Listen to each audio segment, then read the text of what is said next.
ಉಪಚುನಾವಣೆಗಳನ್ನು ಗೆಲ್ಲೋದಕ್ಕೆ ಕಾಂಗ್ರೆಸ್ ಹಣದ ಹೊಳೆಯನ್ನೇ ಹರಿಸಿದೆ.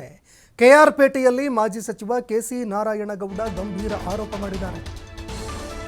3 ಕ್ಷೇತ್ರಗಳನ್ನು ಗೆಲ್ಲೋದಕ್ಕೆ ಹಣದ ಹೊಳೆಯನ್ನೇ ಹರಿಸಿತು. 3 ಕ್ಷೇತ್ರದಲ್ಲೂ ನಮ್ಮ ಬಿಜೆಪಿ ಅಭ್ಯರ್ಥಿಗಳು ಗೆಲುವು ಸಾಧಿಸಬೇಕಾಗಿತ್ತು. ಆದರೆ ಕಾಂಗ್ರೆಸ್ 3 ಕ್ಷೇತ್ರದಲ್ಲೂ ತನ್ನ ಅಧಿಕಾರ ಬಳಸಿಕೊಳ್ತು. ತನ್ನ ಅಧಿಕಾರವನ್ನು ಬಳಸಿಕೊಂಡು ಹಣದ ಹೊಳೆ ಹರಿಸಿದೆ. ಇದೇ ಕಾರಣಕ್ಕಾಗಿ ಕಾಂಗ್ರೆಸ್ನ ಅಭ್ಯರ್ಥಿಗಳು ಬೈ ಎಲೆಕ್ಷನ್ನಲ್ಲಿ ಗೆಲ್ಲೋದಕ್ಕೆ ಕಾರಣ ಆಯಿತು. ಆದರೆ ಅಧಿಕಾರ ಎಂದಿಗೂ ಶಾಶ್ವತ ಅಲ್ಲ ಅಂತ ಕಾಂಗ್ರೆಸ್ ಕೂಡ ಇದನ್ನು ತಿಳಿದುಕೊಳ್ಳಬೇಕು. ನಮ್ಮ ಅಭ್ಯರ್ಥಿ ನಿಖಿಲ್ ಕುಮಾರಸ್ವಾಮಿ ಧೃತಿಗೆಡುವಂತಹ ಅಗತ್ಯ ಏನಿಲ್ಲ. ಮುಂದಿನ ದಿನಗಳಲ್ಲಿ ಉತ್ತಮ ಭವಿಷ್ಯ ಇದೆ ಅಂತ ನಾರಾಯಣಗೌಡ ಮಾತನಾಡಿದರು.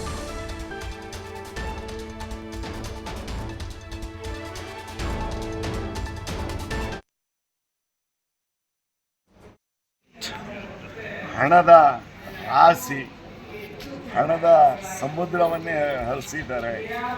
ನಾವು ನಿಜವಾಗ್ಲೂ ಹೋಪ್ ಆಗಿದ್ದು ಚನ್ನಪಟ್ಟಣ 3 ಗೆಲ್ಲೋ ಅಂಥ ಅವಕಾಶ ನಮಗಿದೆ ಅಂತೇಳಿ. ಆದರೆ ಹಣದ ಹೊಳೆಯನ್ನೇ ಹರಿಸಿದ್ದಾರೆ. ಅದಕ್ಕೆ ನಾವು ಏನು ಹೇಳಲಿಕ್ಕೆ ಸಾಧ್ಯ ಅನ್ನೋದಿದೆ. ಇದು ಇದೇ ರೀತಿ ಇರಲ್ಲ, ಮುಂದೆ ಚೇಂಜಸ್ ಆಗುತ್ತೆ. ನೋವಂತೂ ಆಗಿದೆ, ನೋವಂತಾಗಿದೆ. ಆದರೆ 80-85 ಸಾವಿರ ಇಲ್ಲಿ ಚನ್ನಪಟ್ಟಣದೆಲ್ಲ ಮತವನ್ನು ನಮ್ಮ ಪಕ್ಷದ ನಮ್ಮ ಮಾಜಿ ಪ್ರಧಾನಿಗಳಾದಂಥ ದೇವೇಗೌಡರ ಮೊಮ್ಮಗನಿಗೆ ಸಿಕ್ಕಿದೆ. ಎದೆಗುಂದುವಂಥ ಅಗತ್ಯ ಇಲ್ಲ. ಭವಿಷ್ಯ ಇದೆ ಮುಂದಕ್ಕೆ ನಿಖಿಲ್ ಕುಮಾರಸ್ವಾಮಿ ಅವ್ರಿಗೆ. ನಾವೆಲ್ಲ ಅವ್ರ ಜೊತೆ ಇದ್ದೀವಿ ಅಂತ ಹೇಳಿಕ್ಕೆ ಬಯಸ್ತಾರೆ. ಹೇಳಿದ್ರೆ ನಡುವೆ ಸರ್ಕಾರ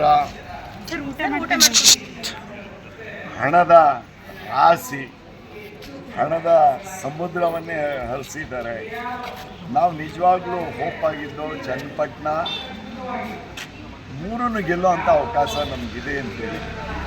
ಆದರೆ ಹಣದ ಹೊಳೆಯನ್ನೇ ಹರಿಸಿದ್ದಾರೆ. ಅದಕ್ಕೆ ನಾವು ಏನು ಹೇಳಲಿಕ್ಕೆ ಸಾಧ್ಯ ಅನ್ನೋದಿದೆ. ಇದು ಇದೇ ರೀತಿ ಇರಲ್ಲ, ಮುಂದೆ